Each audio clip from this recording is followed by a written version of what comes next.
Welcome to the Filthy Spoon podcast. I'm John. I'm doing this one solo with a good guest. Let's get to the sponsors here. Willow Creek Custom Calls. Need a duck call, goose call, whatever. Now's the time of year to do it, man. I'd get on it if I were you. You got kind of your pick of the litter, and especially if you're patient. A lot of guys get super like they want it now. Well, you got freaking 9 months till you need it, dude. So unless you're doing some crazy late goose hunting somewhere I don't know about, but most of you can probably wait. So be patient, get what you want. Now is the time. Best way to get a hold of Brad is willowcreekcustomcalls.com or Willow Creek Custom Calls on the Instagram machine. And elite bow fishing and pig hunting. We need to give a special shout out to David Rank. He donated a couple trips at our VHP dinner, and we are very, very thankful for that. I'm going to go into that for the people that skip through the commercials a little bit later, but we made good money off the trips he donated, and we cannot thank that enough. And he sold dipshit gribble on a pig hunt, and he was successful yesterday. So yay. Where's the, yes. Even, what do they say, every blind squirrel finds a nut now and then. That dipshit Gribble killed himself a pretty nice pig. I heard it was a pretty decent shot he made too, so good for Gribble. The bow fishing is going to be delayed a little bit by this weather, but you want to book a trip. He's filling up, and we're starting a little later, which ain't a bad thing necessarily because we'll run later, but going to need water to clear up, warm up a little bit, and he'll be out there popping them carp with a bow. So if you want to get on the books with Elite Bow Fishing, I'd do it sooner or later. And the best way to get a hold of him is Elite Bow Fishing on Instagram. Huge sponsor of the show, loves us, very generous to the VHP. We love David. Great guy. So you want to do a pig hunt, you want to do a carp fishing trip, he is the guy to get a hold of. Solid guy. And then Duck Chugger, man, old Duck Chugger. He was down there at the VHP dinner too, man. Had a great time. Nice seeing him, meeting his family. Good time. And I think he might even have a trip with David booked up too. Solid guy, old John. He's a great guy. Check out his Instagram machine on, Duck Chugger on YouTube and Instagram. And I see he had Foul Artist, who I'd also like to thank for donating that awesome blue wing teal print for our dinner. That went for pretty good money too, so we can't thank her enough for that. It was awesome. And she drew John a Duck Chugger logo. Pretty cool. Duck chugging a beer. So kind of a cool logo, green wing teal. So check that out on the Instagram machine if you haven't. And then G&T Truck Repair. Got a broke down truck, equipment. You need it fixed now. Where the guys call, man. All over this North State. And who knows? You call, you might even see me show up on the job site. Just out there doing the Lord's work, helping out where I can, riding around in a white Chevrolet with a black dog and a friggin' computer. So you never know. So anyway, the best way to get a hold of G&T is 530-878-4923. That's all the way from light duty pickups up to big semis, concrete pumps. I mean, dude, these guys are amazing. And their work ethic is like nothing you've ever seen. So you're in a pinch, you need something done, let us know. And if you do call in, be sure to let them know that John from the Filthy Spoon told you to call. So number once again is 530-878-4923. Then Pinner Ridge Taxidermy, old Adam Oliver, get another name thrown in the hat today. I still got to get that friggin' old squaw over to him. But great work he does right here in Colusa, California. Solid guy. The best way to get a hold of old Adam is 530-867-0896. So that's it for the sponsors for today.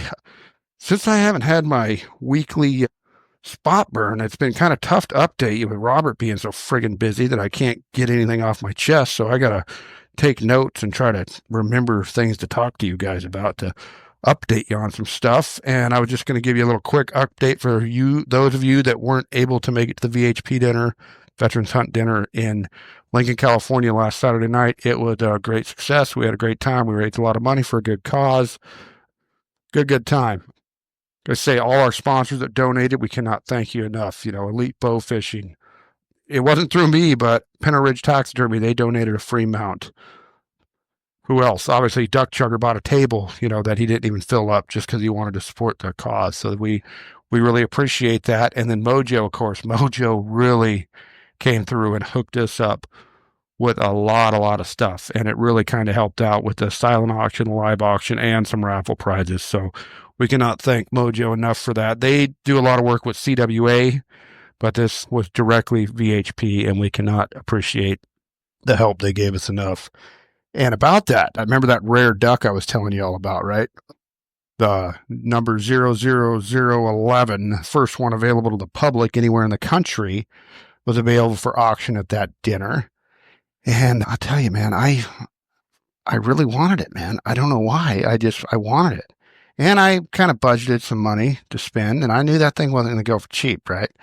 So I'm bidding, and there's somebody behind me, and I'm in the zone, right? I'm on that auctioneer, that Seth Seaver guy, and I'm looking at him, and I see him pointing in the back, and I'm in the zone. Well, Ginger Jeremy's sitting next to me from Left Coast Waterfowl, which thank you also, Left Coast Waterfowl, for helping me out, film some reels and stuff, and all the support down there at the VHP too. So thank you guys at official Left Coast Waterfowl. Check them out. And they're running a raffle too. We'll go into that in a minute also. So anyway, I'm bidding, right? And this thing's going up, man. This thing's getting up there. We're getting up there. We're getting into, we're getting into some serious cash for a Mojo duck, right? Well, I finally win it. And who is bidding me up? That idiot Gribble, of all friggin' people in this world. You bring him to the friggin' dinner for free, right? And what's he do? He bids me up on it. So I pay a pretty penny for that duck, which I am very proud to have. I'm super cool. I mean, if you're not a collector, the number of it probably don't mean anything, but it's kind of cool to me. They're making 10,000 of them, and this is the 11th one built. So if I had to guess, those first 10 are in probably pretty famous, important, awesome people's hands that, like I said, are not available to public. They're going to special people. So I don't know. I was happy to pay up for it. It goes to a good cause. And like I said, I cannot thank Mojo enough for that. That was a very, very solid move to hook us up the way they did. And I was glad that I was able to buy some of the stuff back like that, even though Gribble screwed me. If it was for any other cause, I probably have, pop Gribble in the mouth. But for this, hey, I let it slide. So he did give me a ride back to the hotel from the event. So that's freaking dipshit Gribble. And then he went and shot a pig the next yesterday with David Rank with Elite Bow Fishing. So that's cool. It looked like a pretty big pig he got too. So I don't know all the details. I haven't talked to anybody about it, but hey, we always like to see success. And even a dipshit like Gribble can be successful with Elite Bow Fishing and pig hunting. So look him up. Pretty cool. Just thing to do in the spring if you want to. And they taste better this time of year too. Then this weekend, we got coming up the Reno Sportsman Show. So I'm going to be up there. I decided I'm going to make the pilgrimage. Me and Sherry Joe going to head over the hill and go up there and partake in the festival for the day. Not both days. I'll only be up there Saturday. So if any of you guys see some weirdo in overalls wandering around, that's me. Probably won't be wearing my Crocs. It's going to be like a high of 37 or something up there. But it's inside, so it should be fun. And I'm just staying across the street, so that's going to be nice. I see Sutter Basin calls is going, bluebird waterfowl. I'm sure Mr. Young must have forgot some more waterfowl stuff that's going to be up there, but a lot of you guys that listen to the show also do big game hunting and other things. So something to do to get out of the house. The pass is supposed to be clear those days. Cold, but it'll be clear. So if you're looking for something to do Saturday or Sunday, get the wife and kids out of the house and head up there to the Reno Sportsman's Expo. You can say it's you attended the first one ever. I know they had them back in the day, but this rendition of it's first one ever. So over 300 booths sold. Should be a good time. I'll probably bring my podcast machine with me, see if I can get any famous elk killers or deer killers or hay bale killers or somebody like that on. And one more thing about the VHP that I slipped my mind. My good buddy Joel, he runs JTS Truck Repair out of Penn Valley, California. Good buddy, been a friend of mine since high school, and his wife, Christy, Salt of the Earth people.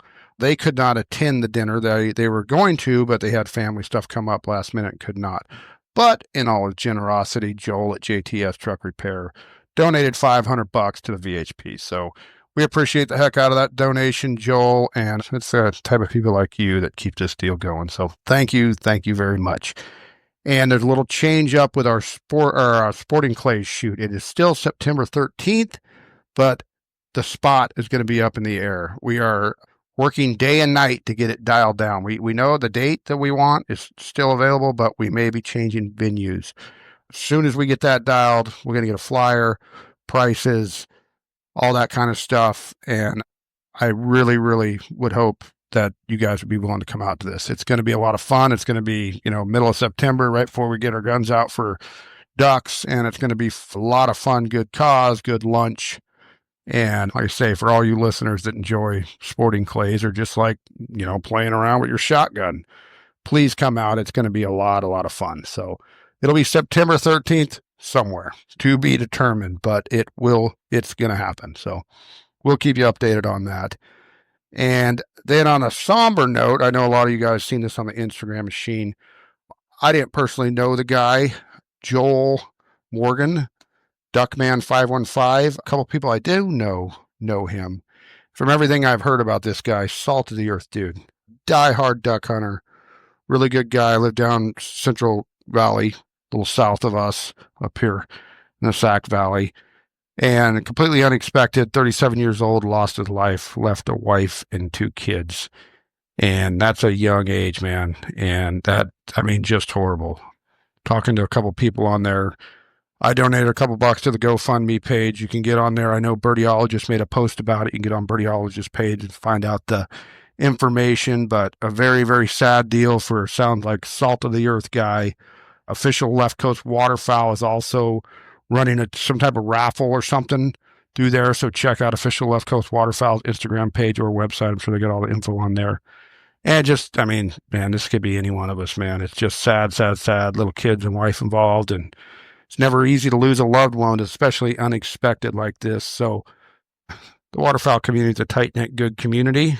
And I don't know, let's help out a fallen brother here, because this is a sad deal. So I'll crack a Coors Light for Mr. Joel Morgan right now. So we hope all is well in heaven, and we wish your family well, because it's definitely a sad deal. So anyway, enough of that. I think that's about all I got for my little weekly update. Nothing else I can think of. Irons in the fire.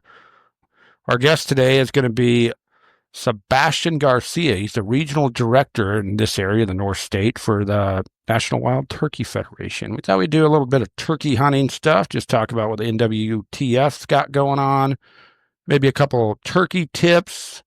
Maybe we'll do a turkey spot burn. How's that sound? We'll piss some real public land guys off, but not really. Just kind of give a wide range there's a lot of people that want to do it, don't know where to go. And there's a whole lot of public land people can go. So for all you people, smashing your friggin' radios right now, oh, now he's going to burn friggin' turkey hunting. Well, what can I say? Piss up a rope. So let's get old Sebastian on the phone here, and we'll get this thing rolling.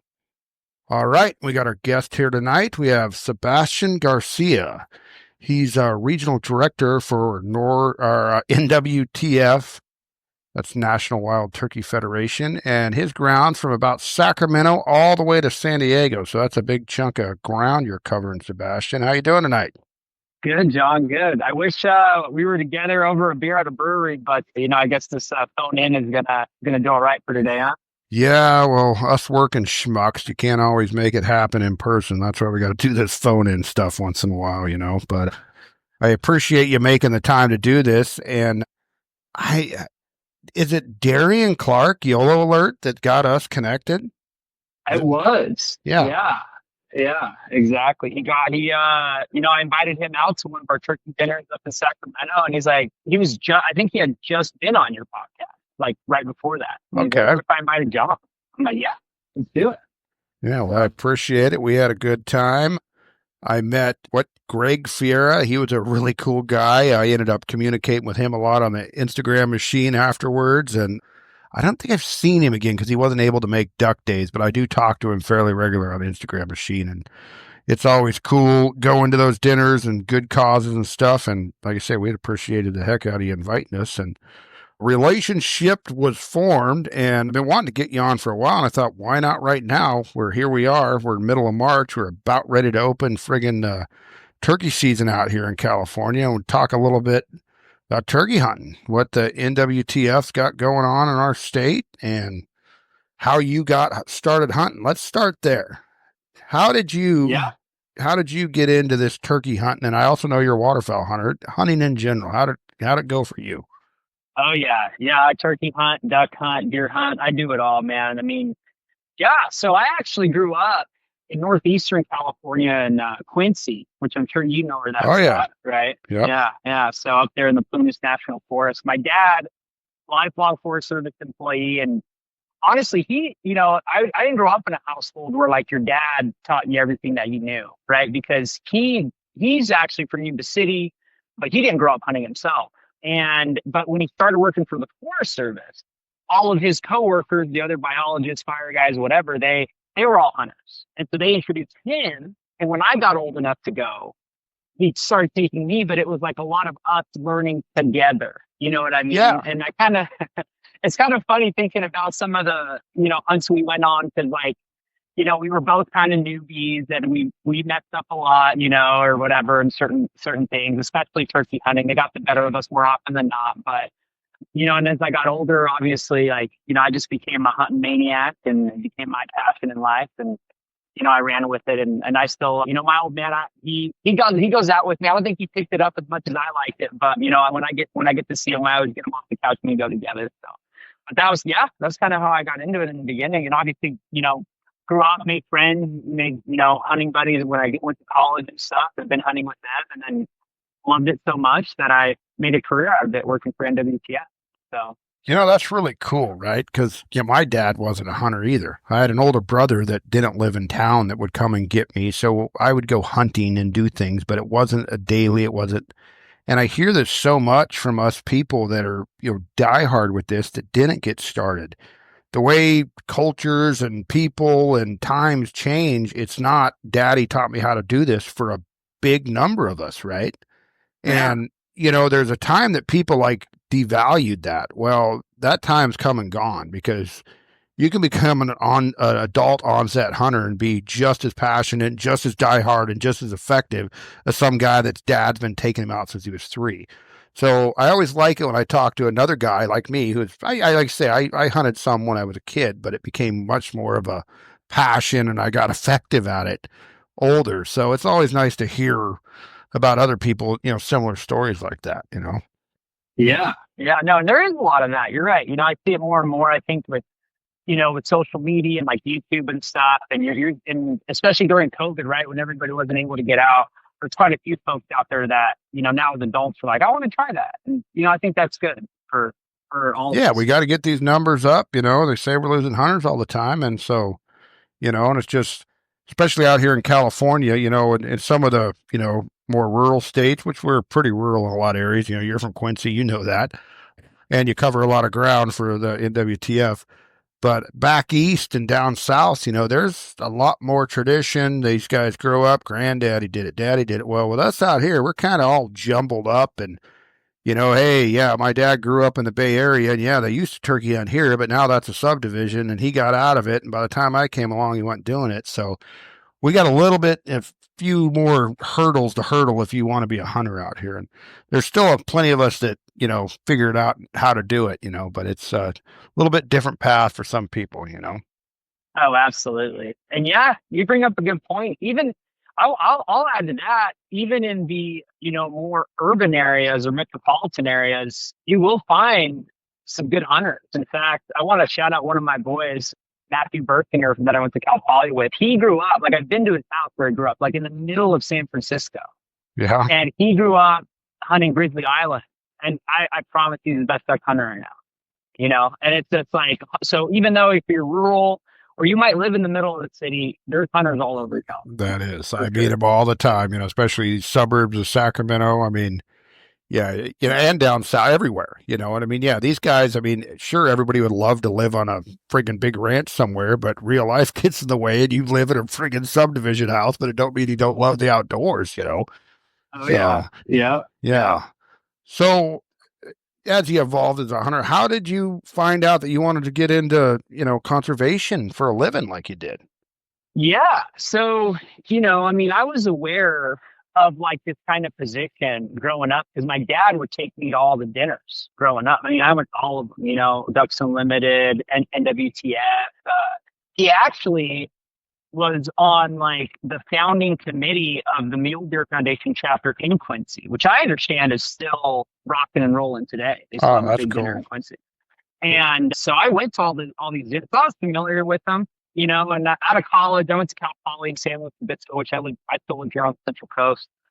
And, I studied ag, and out of college, I went and got a job in processing. I worked at Wonderful Pistachios and, worked at the processing facility there. And, Yeah. like we talked about, I was a passionate hunter and I just felt unfulfilled. I was like, man, I feel like I could be doing more for the thing that I love to do and stuff. And so I started looking at these jobs, and I actually applied originally with the NWTF for a job in South Carolina, because that's what they had open at the time. I was like, oh, I'll just throw my name in the hat.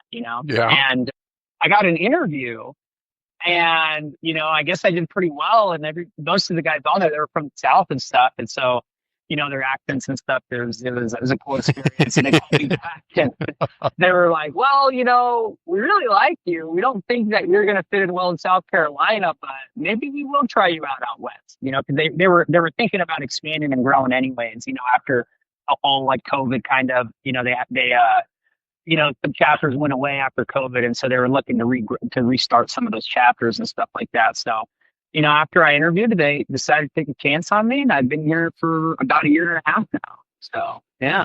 Well, that's pretty cool, man. Like I say, you're doing something you love, and you probably meet the coolest people doing it. I'm sure there's some real work involved once in a while, but I mean, definitely a cool organization. I've went to, I think, 2 or 3 NWTF dinners, and they're just as fun as all the rest, and always been a cool organization for sure. Absolutely. Yeah, I actually still have a Jake's gun that I won at a dinner in Carmel, California back in the day. I kid you not. Oh, that is cool. What is it? What kind of gun is it? It's a little single shot 410. It's like the manufacturer's like New England Firearms. Yeah. But actually, I shot my first mountain quail with that up in Quincy. I'm from the National Forest. That is so cool. Yeah. So it's I don't have a picture of it was before cell phones. Maybe some of your younger listeners won't believe that, but yeah, I wish I had a picture of me in that mountain quail with that little 410. But yeah, it has like the OG NWTF logo with like the flying turkey engraved in the stock. It's pretty cool. Oh wow, that's cool. Really cool. Yeah. Yeah, that not having a camera everywhere you go is a double-edged sword for me, because there's sure a lot of cool shit I wish I had pictures of, and there's a whole lot I'm glad ain't out there. Because, I mean, the Filthy Spoon isn't really cancelable, I guess, but I mean, and I'll tell you, those friggin' early and mid-90s, there could have been something that got me done for, so... Yeah, we all had the disposable cameras back in them days, and if there was anything shouldn't be on there, the place wouldn't develop them. So you ended up out of trouble for the most part. That stuff didn't survive, but that's funny, man. So let's get into some turkey hunting talk, right? Yeah, I would assume a good number of our listeners are turkey hunters, or want to be turkey hunters, or former turkey hunters. And like I say, we're coming on about 2 weeks, I think, till the opener out here. Yes, sir. March 29th, and youth season's the week before on the 22nd. So we're real close. So let's kind of nerd out for a minute just with some, stuff, because turkeys were almost extinct, right? I mean, they were almost gone. They were shot out, right? A little over 100 years ago. Yeah, it actually wasn't even that long ago, because the founding of the NWTF was in 1973, and that happened because hunters were starting to recognize that like the bird was on its way out, right? Like you're saying, I mean, there's stories of old timers that say that, they'd go out into the woods and, for the entirety of turkey season and not even hear a gobble, so hunters began to recognize that there was an issue. Yeah. Right. And so that's when the NWTF came together. And there's actually a really good documentary that Lofty Oak put out called The Colonel and the Fox. It's on YouTube, so anybody can go watch it. I'm not sure if you've heard of it or familiar with it. No, you should definitely go check it out. I encourage your listeners to go check it out. But that's a really cool documentary of kind of like what was happening at that time. And we, like, it's not our video, like I said, it's Lofty Oak's video, but we obviously talked about a lot in that. And, it was founded on the principles of that we wanted to conserve the wild turkey, bring it back, and preserve hunting in the United States. So, and that's our mission, right, as an organization. So, well, and it's a huge conservation success story, much like the wood duck that was almost, done for, because of all the old guys. I mean, I'm an old guy myself. I'm not as old as I look and I sound, but I'm closer to 50 than I am 40. I can tell you that. And all the old timers that I talked to for years, when I was shooting, what do you mean? There ain't no turkeys around. These guys like, well, we never hunted them. There were never any around, in the, in the 50s, 60s and stuff. No, we didn't shoot turkeys. There weren't no turkeys hanging out on the Sacramento River or, in the foothills. No, there weren't no turkeys. There wasn't a turkey hunting culture at all in my area until later after the work had been done, because they started showing up in the 1990s and stuff in Grass Valley, where I grew up anyway. And it just wasn't a thing. So it sounds like the NWTF has done some pretty good work, because now they're friggin' everywhere, right? Yeah, no, that's the thing. And I'm happy you brought that up because, we, like in the West in general, not just California, but most Western states, like I feel like turkey hunting culture isn't what it is in the Southeast. And to be honest, I've lived my whole life in the West. I mean, most of my life in California. I spent a little bit of time in Utah.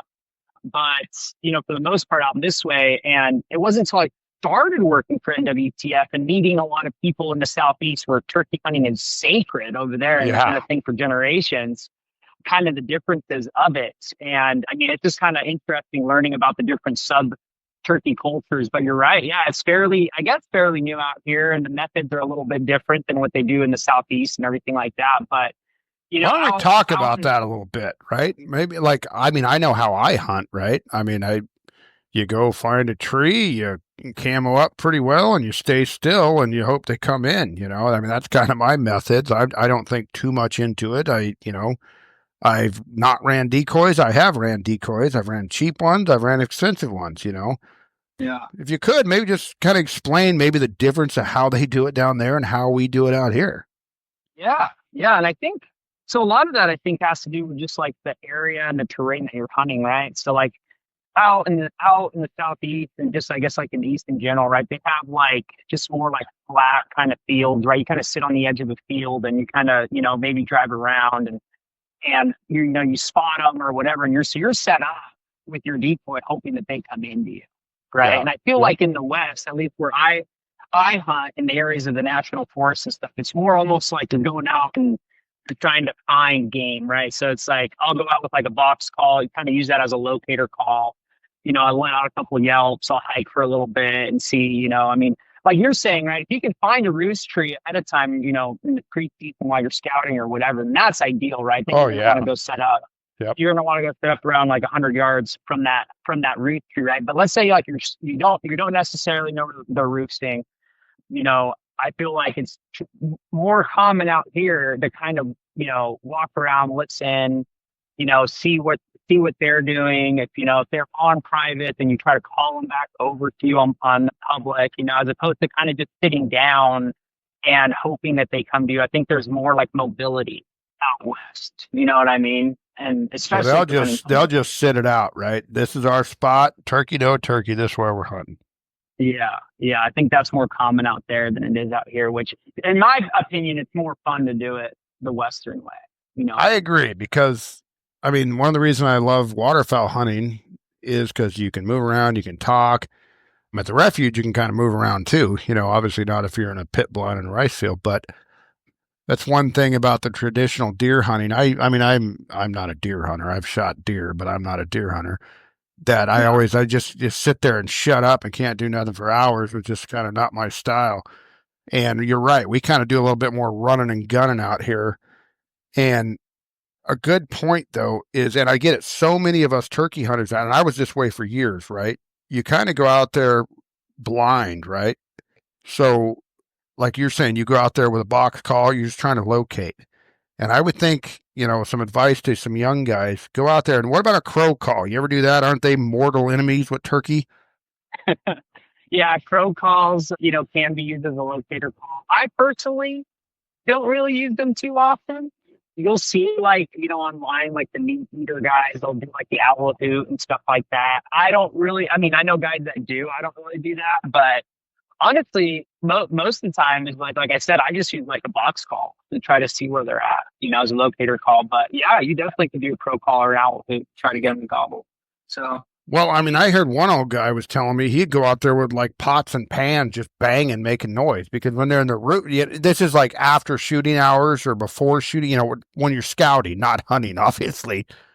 because Yeah. those. I mean, that's probably why they almost went extinct, right? It's because if they're on that roost, they're going to gobble. If they hear something, they're gobbling. Well, And that's the thing. Yeah. That's why I started trying to chuckle a little bit because, like, I'm like, yeah, I mean, a locator call for me in the past has been my door shutting on my truck. You know what I mean? So, well, it can't. Yeah, and that is 100% happened to me. Like, I think this spot looks a little good. You get out of the truck, bam. Oh shit! I guess I'm heading that way. yeah. So just give some advice to some young or novice guys. Not that I'm an expert.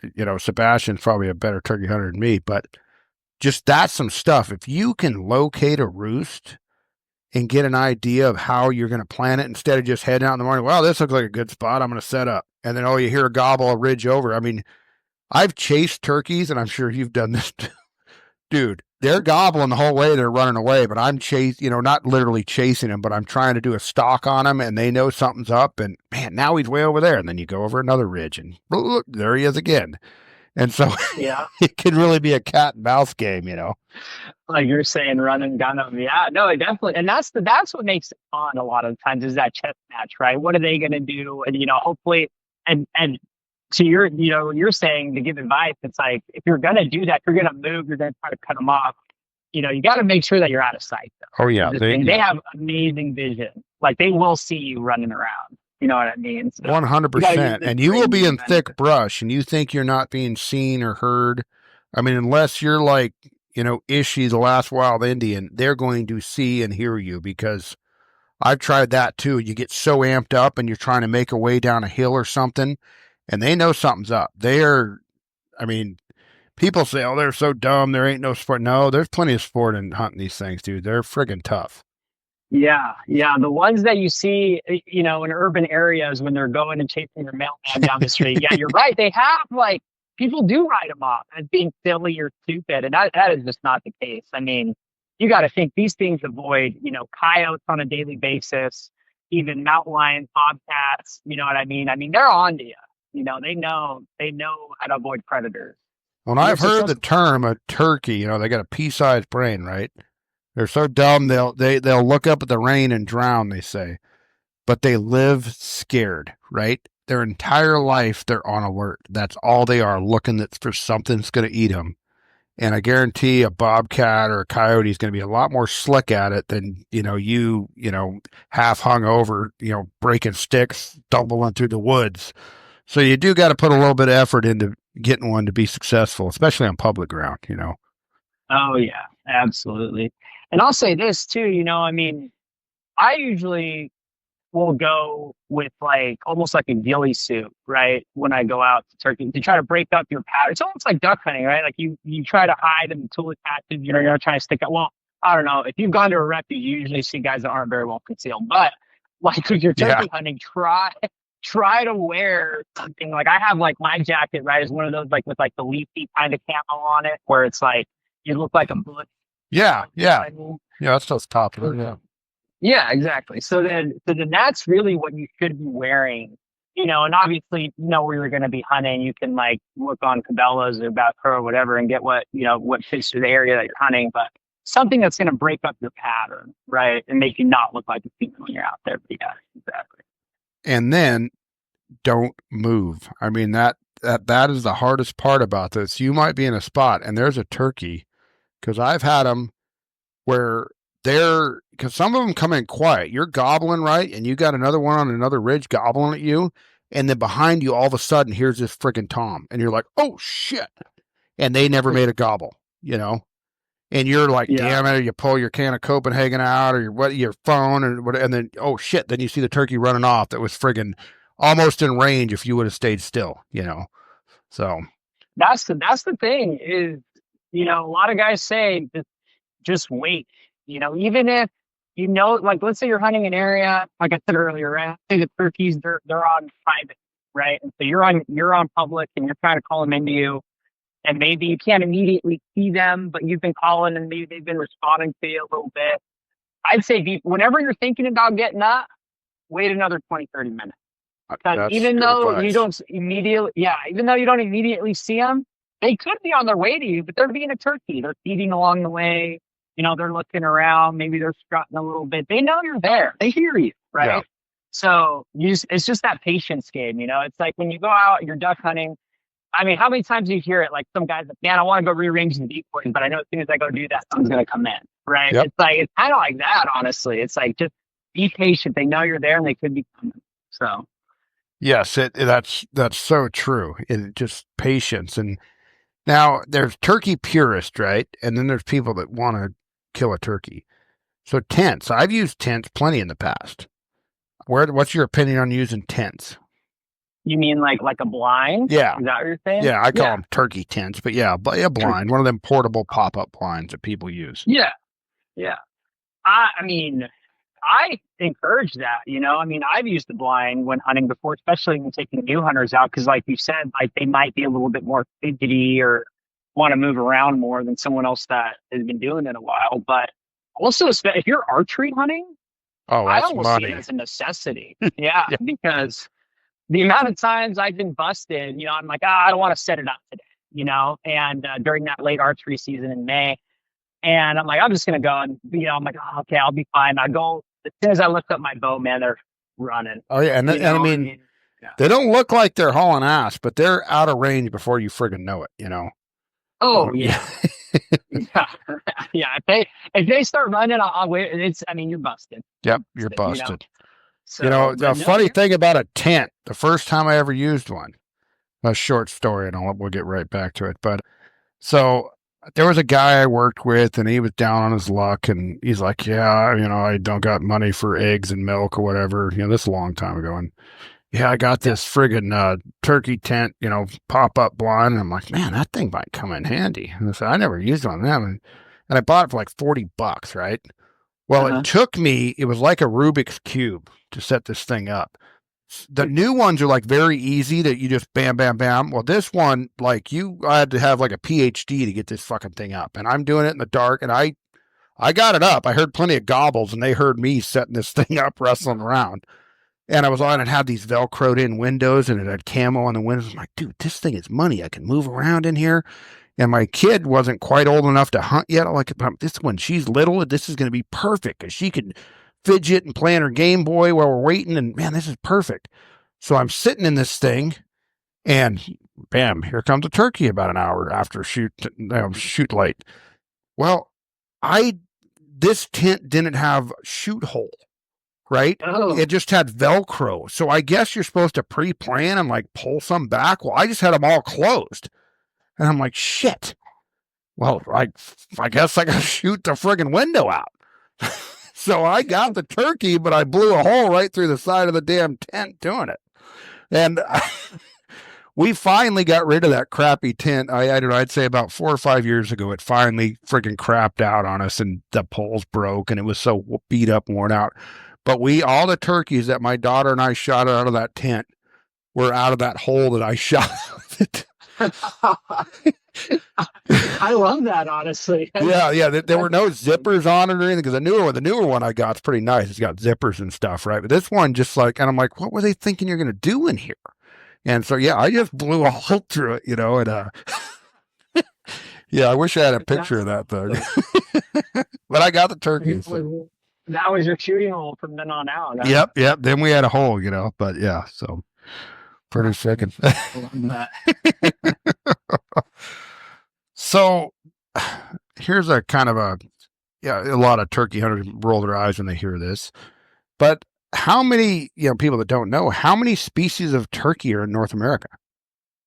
In North America, so then you got 5 species of turkey in North America, right? So then, actually there's 6 if you count oscillated turkey on the Yucatan Peninsula down in Mexico, right? So now, what's considered a Grand Slam? You got to get that one, the 6th one.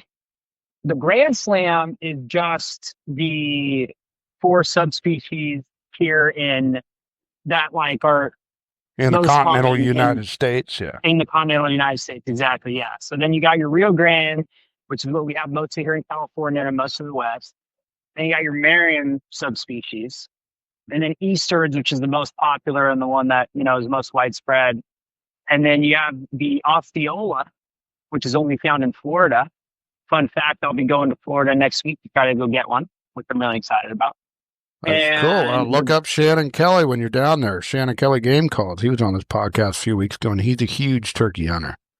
I don't know if you heard of him, but he makes badass push pin turkey calls and the most realistic pintail and widgeon whistles you've ever seen. So okay. you have to check him out. I'll send you his Instagram page. You follow him. He's a diehard turkey guy.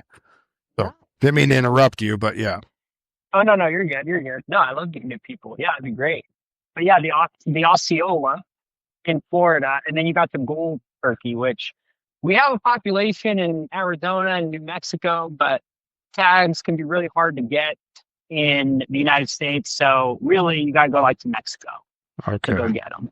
So yeah, and then so the Grand Slam is the first 4 that I mentioned, and then you got to get your Royal Slam, which is the golds, and then the World Slam is with the ocellated in Mexico. So yeah, because turkeys are only native to the Americas, correct? Yeah. Yes, exactly. So North America, but yeah, out here in California. Yeah, that's what I was going to ask you. Like I said, yeah, out here in California, we mostly have Rios. As far as I know, they've been transplanted from Texas. That's where we got most of our birds. Fun fact, the first ever turkey hunt was right here where I live in San Luis Obispo County back in 1868. 1868. Yeah. So were turkeys not native to California? Or 1968. Were there no turkeys in California native? No. This is not an area that historically they've been native. So like I said, all the turkeys that we have here have been transplanted, which is crazy to think about now because you'll see turkeys running down your neighborhood and you're like, what the heck? Well, they just fit in so good here, but I guess pythons fit in good in the Everglades too. But yeah. Exactly. Yeah, I assume there'd be some version of them here, but yeah, because everybody always asks if I talk to somebody from back east, hey, what do you shoot out there? And they always, Rio Grande is the primary one, but we do have some Merrimans out here. But we do isolated groups though, right? Yeah. So, I get that question a lot from people out of state, and even inside, they're like, oh, I think that, I'll get pictures, just emailed to me because they find my email online and they're like, is this a Merriam? And generally, generally we have Rio Merriam hybrids or just pure Rios.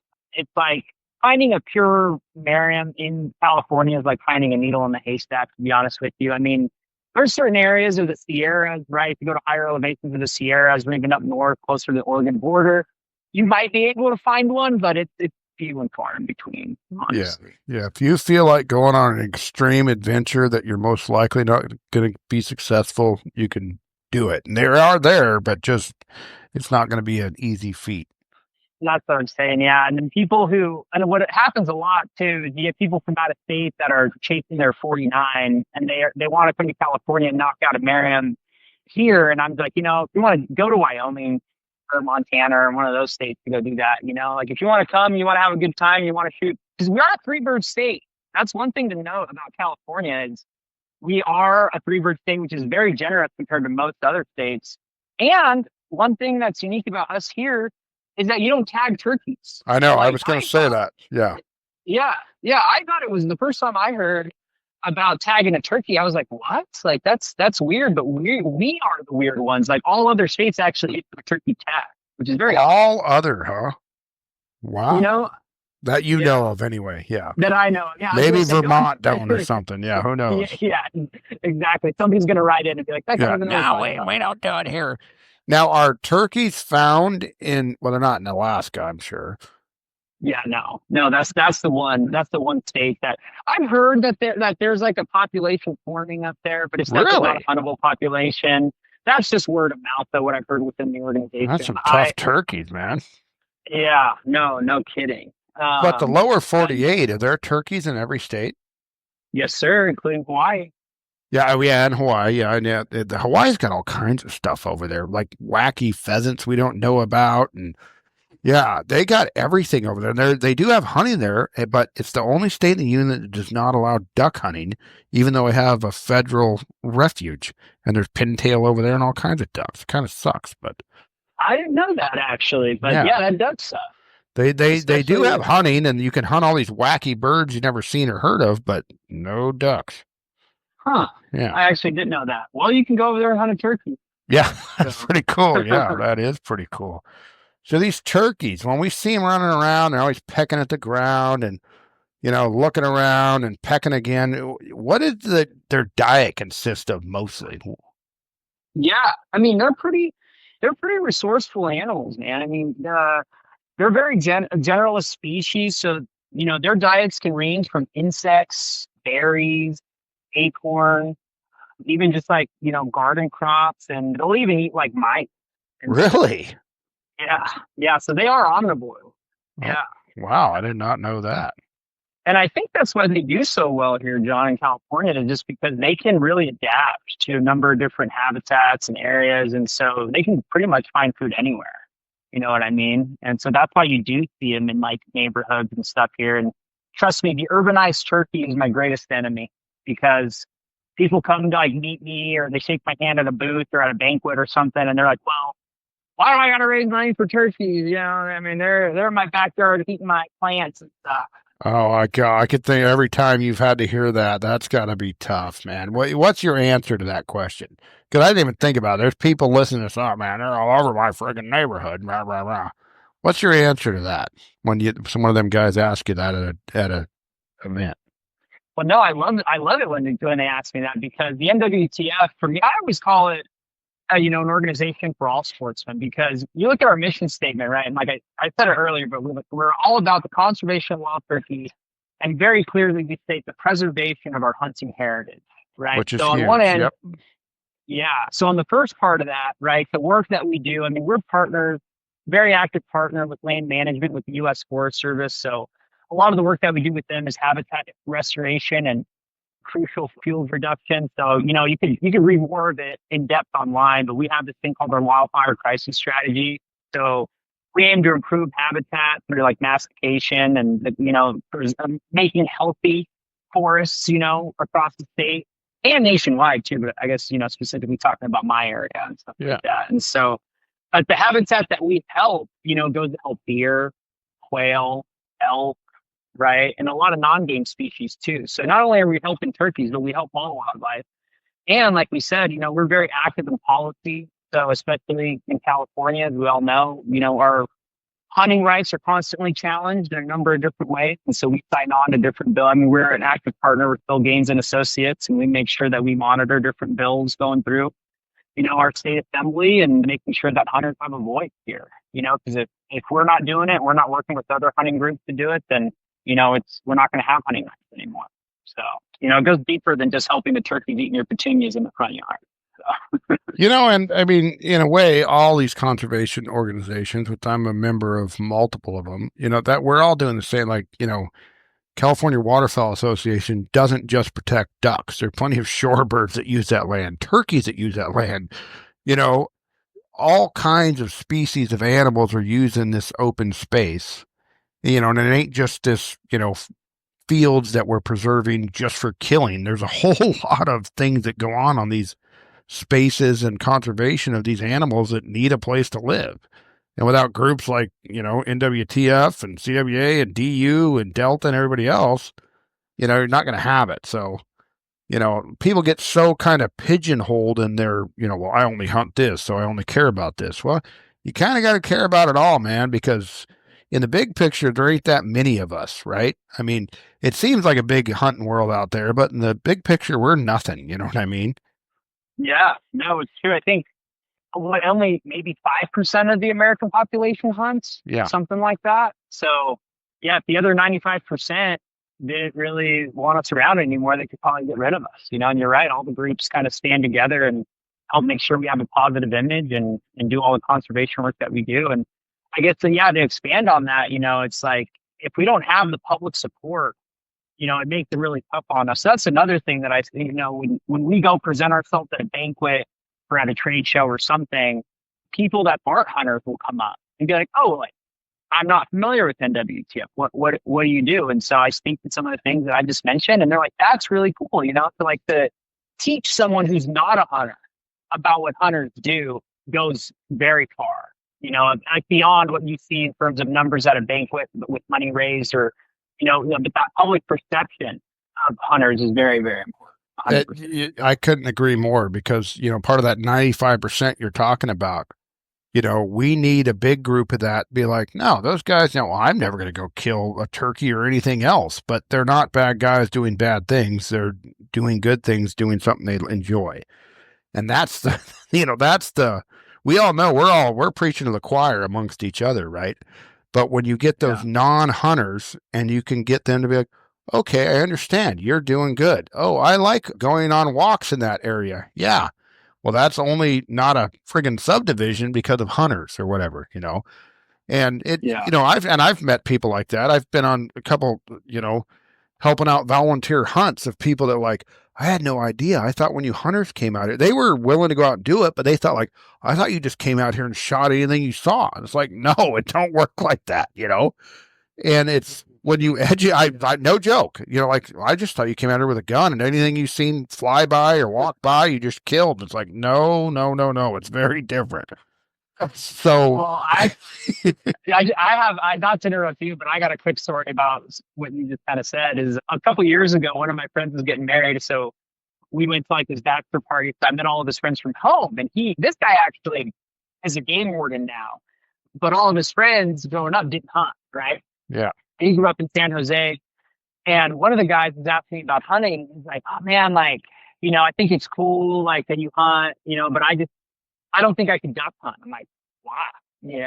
He's like, "Well, I just feel like it's unfair because, I wouldn't feel good about just walking up to a pond and then just shooting a duck off the water." And I was like, wait, and it occurred to me in that moment. I'm like, this guy's probably only ever seen ducks at like a park. Yeah. And so that's what he thinks we do. We just go up to like a pond where ducks are just dabbling and just shoot them right there as they're sitting there. And I'm like, that's not what it's like at all.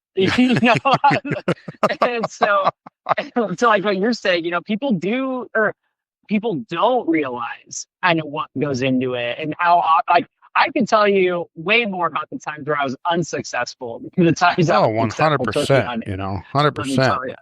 You follow the Instagram machine or everybody, it looks like everybody that hunts is 100% successful every time. And I promise you that is not the case. There's a whole lot of friggin' goose eggs, before you have a good day or whatever. So it's always nice just educating those people and be like, nah, we're not just friggin', all shoeless hillbillies walking around out there with a gun, killing everything that moves. There's a lot that goes into this, Oh, 100%.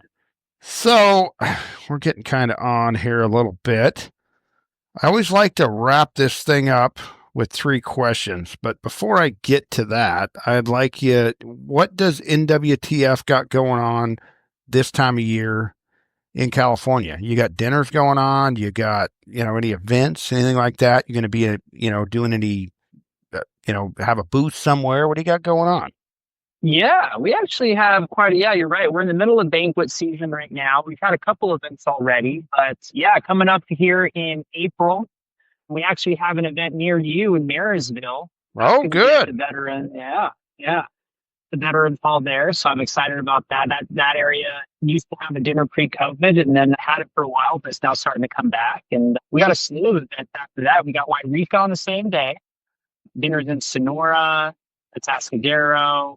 We have an all women's event. They call it the WIDO weekend, Women in the Outdoors weekend in Lake Isabella, California, near Bakersfield. Oh, okay. Which is really cool. Yeah, we kind of go through like different skill, like outdoor kind of oriented skills, shooting, archery, like Dutch oven cooking, different things like actually like camp out for the weekend and stuff like that. So like that's really cool. And yeah, man, I mean, we got a lot of events coming up. We're working on a turkey calling contest. Oh, so that'd be cool. Yeah, we don't have it on the books yet, but keep an eye out for it, listeners. If you guys think you're the best caller in the state, just keep an eye out on our website because we're gonna try to do a turkey calling contest here. They used to have them, and it was just one of those things that I just think got lost, to COVID as well and everything like that. But we're working on it to bring it back. So yeah.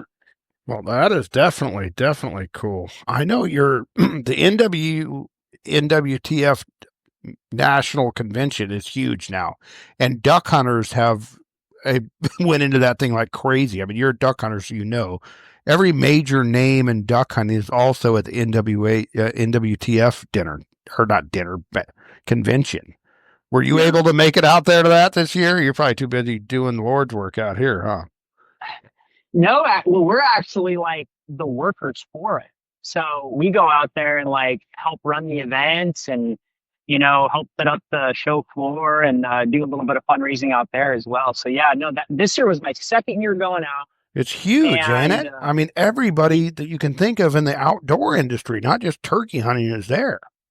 oh, absolutely. Yeah, no, it's everybody's there. I mean, there's like, like you said, different waterfowl oriented companies, different celebrities go within the hunting world. I mean, we had like a meat eater trivia night there, which I got to help out, which is really cool. And yeah, in fact, shout out to Bluebird Waterfowl. The George Parker is now a friend of mine because I was walking up and down the aisles there of the show floor, and I saw that they were going from Santa Rosa, California, there, and I was like, "What? Like that's in my state, like in my region. Like, who is this guy?" And like, are you familiar with Bluebird Waterfowl? He makes like the animator that you put up. Funny you say that. Yeah, he's the one that just hooked me up with the guy, Rick Young, that's putting on the Reno Sportsman Show. And they're both going to be up there, and I'm going up there Saturday. Yeah. Oh, yeah, it's funny. I do know George. Yeah. Yeah, I've never met him, but we've talked on the phone and on the Instagram machine. And yeah, no, pretty cool deal he's got. He's coming out with some. So I'm curious to see what I can pull out of him up there at the event this weekend. There you go. Yeah, he made actually quite a big donation to my Napa dinner that happened this last Friday. He actually was able there to attend and stuff like that. So I was really thankful. But yeah, I mean, like you're saying, like it's cool that the convention in Tennessee connected me with someone in my home in state. California. Yeah. Yeah, exactly. So. No, he's a sharp guy, and it seems like he's always innovating something. He's teased a little bit on Instagram with this wacky wing thing he's up to right now, and I'm really curious to see what the heck that's all about. But pretty cool. Yeah, so, yeah. I just noticed. Out there, get the filthy spoon out there to record a podcast at the National Convention. Well, I'll tell you, we're going that way with this thing, right? And I actually booked my plane tickets today for the Delta Waterfowl Expo in Oklahoma City in July. So don't be surprised if you see some idiot wandering around in overalls with a beer in his hand at the turkey convention too, because yeah, I think I'm going to start. I'm going to have to. I have so many of these people I talk to online and stuff. I'm like, I need to go maybe head back east and check some of this out in person. So yeah, you might see me out there next year. It's a great time. I hope so. All right. Well, let's get to our 3 questions. What do you think, Sebastian? Let's do it. You ready? These are easy. They're simple. Nothing invasive or anything, unless you're somebody I don't like, and I like you, so you're safe. So when you go out turkey hunting, right, you're going to be out in a couple of weeks, right? You'll be out opening day, of course. Yeah. What gun are you using on opening day of shotgun season? I'm going to use, me personally, I'm going to my same waterfowl gun, my Winchester SX4. So, okay. A full choke. Yeah. I like that. I also use my waterfowl for turkey, but I do get creative once in a while because I like turkey's one thing. I love duck hunting. It's kind of hard mixing up guns all the time. And I got all these old cool guns and stuff. And turkey's a gun that I feel comfortable. I can shoot something, a turkey standing there, a lot easier than I can try to shoot ducks with. And the safety being backwards because I'm left-handed. So I often will take different guns, but I've by far killed more with my SB2 than I have any of my other old guns when I pretend it's 1952. And I go out there with my A5 or my Model 12. Okay, calls. I think I know, I'm going to guess, but I think I know which call you prefer to run. But do you like a box call, a mouth call, scratch call, those push pin style? What kind of call are you going to be using? So I typically use a box call. I actually got my box call from a guy at the convention, Pittman Box Calls, out of Mississippi. So if you are in the, wanting to buy one, I definitely check them out. But yeah, box call and a diaphragm call. So mouth call. I just have like the felt batwing call that I use. I don't really use a pot call just because I like to have my hands free. And I'm not trying to discourage anyone from using them because I think that they honestly sound really well. And if you learn how to master it, then you'll probably kill a lot of turkeys. But just me personally, like when I'm sitting down with my gun, I think people should really learn how to use diaphragm call because, like I said, you have your hands free.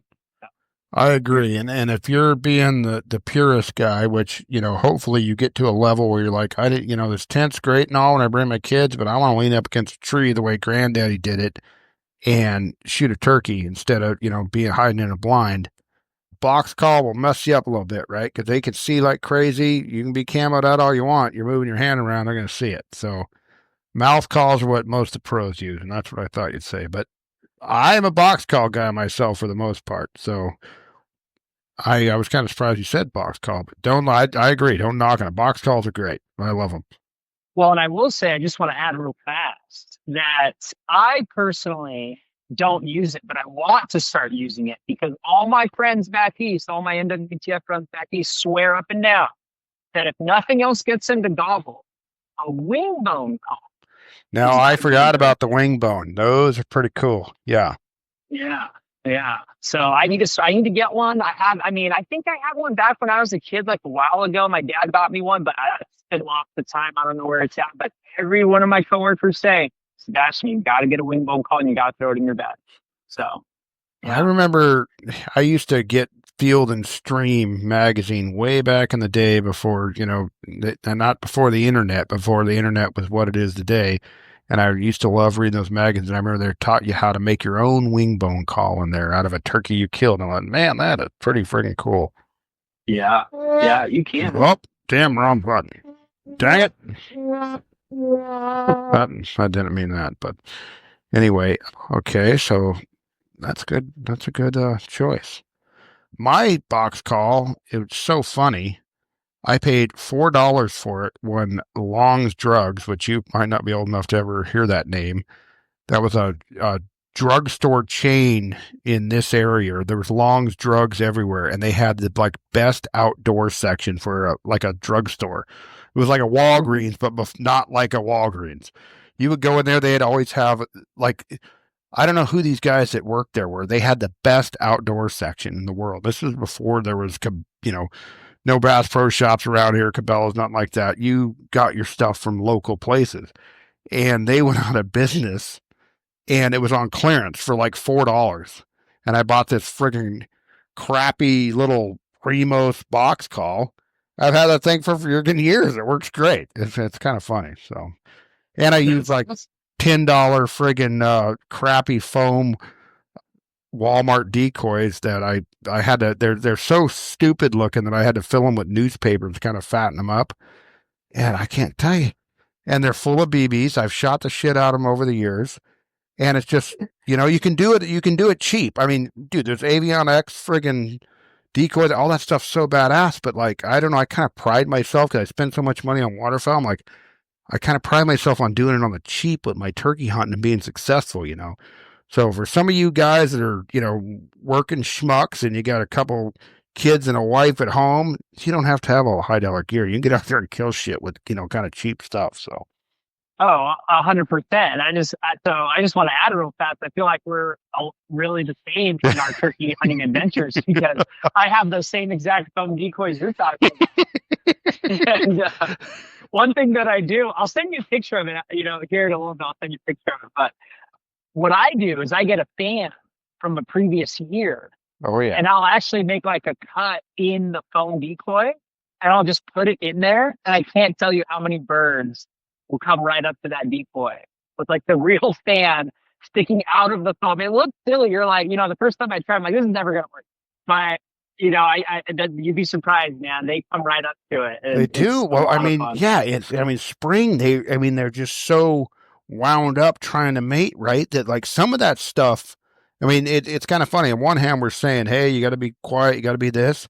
But when you get their attention and they're just so pissed off that this punk's in their area taking their hens, they just see red, and it's like, it's so weird because it's both. You got to be, very concealed and everything. But when they see that, it's almost like something changes in them, right? And it's just like, they don't care. They see that fan and they're killing it, So Yeah. No, they get fired up. I love it, man. I got spur marks in my old crappy decoys and friggin' BB holes in them and everything else. I still love running into ugly things. So, all right, last one we got here. When it comes to shells, what are you shooting for turkey? And I want a size too, obviously. And it's steel, bismuth, or that super high dollar TSS stuff. Jon, I feel like some of your audience might be disappointed, and I think this kind of goes in with us being cruel turkey hunters, man. But the turkeys, they get the same federal black clouds that the mallards get, man. I just shoot. Dude, you know what? Hey, from your lips to God's ears, man. I'm telling you that I love it. I thought you were a cool guy before we did this. Now I know you're a fucking cool guy because. I mean, the marketing in this turkey stuff has been great, and I get it. But you're right. It works just fine, don't it? It does. It does. And don't get me wrong. Look, like if you want to go out and you want to get the business, TSS, the turkey loads, go do it. I do recommend that. Go pattern your gun. Oh, yeah. With whatever choke you're going to use and see where like you're affected right at a certain yardage. But man, I have friends, the same way. It's like, I'm not going to go buy a box, especially with how expensive ammo is in California. It's like, they're going to get the same steel number 2s that the ducks get, and it's like, yeah, it works. It definitely works. Well, and some guys get, and I guess if it's a more pressured area, right, there's guys shooting them further. I mean, if you've seen how close I get some of these turkeys, and it's not because I'm a good hunter, it's because I have a very low pressure area. Yeah. I don't need to reach out to, 50, 60 yards. I'm shooting these things. I mean, I shot at one. It was so close that it turned around and I tried to get it in the back of the head. And you know how everybody says that Benelli shoots high, right? This thing, no joke, probably 8 yards away. Boom. I shot right over its head and he ran off unscathed. I could have, I was so mad at myself. I don't know, that was 7, 8 years ago. I think I got a little bit cocky. I touched the sun for a minute. I thought I was some turkey guy and I blew it on that one. But, yeah, if they're, I agree. If there's different scenarios and different hunting and it's like, hey, I'm going on this one and I'm trying to finish my Grand Slam, I'm taking no chances. So I'm using the high dollar stuff. But you're right. Use your duck loads. They work fine, man. They work, yeah, especially if you're on a budget and you got the leftover box or two from waterfowl season, you can blast some turkey with that. That's always good. I recommend this to all hunters because if you're new to it or whatever, don't ever let finances keep you out of the game, right? You can make do with a lot. In this society, so many people, well, if I don't have this waiter, I can't go hunting, or if I don't have this kind of gun, I can't. No, take Grandpappy's old gun out there and go shoot a turkey, bro. You don't have to have. Yeah, it's like anything else. You evolve into it and you get better gear as you see, oh yeah, that thing's real. Oh no, that's marketing. But don't ever let that hold you up. Go with what you got that's obviously legal and have a good time, man. You'd be surprised. Absolutely. I can't agree more. Honestly, get out, go hunting. There's different ways to do it. Like you said, I mean, it can be affordable, especially turkey hunting. It can. So. Yeah, plenty of public ground to go to, sniff around. I mean, up in our area, the Oroville Wildlife, yeah, there's going to be competitive, but, the Sac River, I mean, there's all kinds of play. You can put in on the Fish and Games website to get drawn at Spencerville and all that. CWA offers turkey hunts. Don't let some stupid thing hold you up if you ain't shot one and you want to, because, get your butt out there and find a way to do it, because it is a lot of fun, so. It's some of the best fun spring can bring, especially when you can't be out there hunting ducks and deer. Taking turkeys. I couldn't agree more, man. When you get one to come in, I tell you, I mean, some people don't understand it, but I mean, it's more exciting when I don't know. Can't explain it, but it's awful dang exciting. So, well, awesome, Sebastian. We're right about where we need to be. You got anything else you want to plug before you get off here, buddy? Man. Yeah, just like we said, I encourage everybody to go out, tag us on Instagram, NWTF_California. I'll repost you. I run that account. Message me if you guys have any questions. I'm happy to answer anything, even if it's just turkey hunting tactics or where to go. If you're looking to get involved, you want to start a chapter, you can be a duck guy and you can be a turkey guy. You can be both. This time of year, us duck guys ain't got a lot going on. Yeah. So if you want to be involved, let me know. Other than that, man, yeah, I encourage everybody to get out, and I, wish everybody good luck this spring. I mean, it's a great time of year. It So sure is, man. Well, thank you so much, Sebastian. And like I say, if you're not a member of NWTF, you need to be one. So there's a dinner near you coming soon. So, all right. Thanks so much, buddy. Don't hang up. I want to talk to you real quick before we get off here, but yeah. another awesome show in the books. All right. That wraps up our episode with Sebastian Garcia, Regional Director for NWTF, National Wild Turkey Federation. Good folks doing the Lord's work.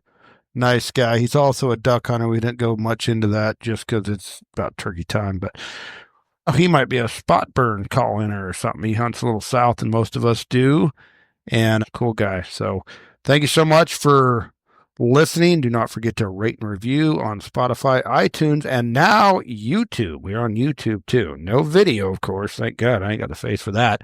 But we are on there. So if you want to listen on YouTube, or you got weirdo friends that only listen to YouTube podcasts, let them know. So thanks a lot so much, guys, and we'll talk to you soon.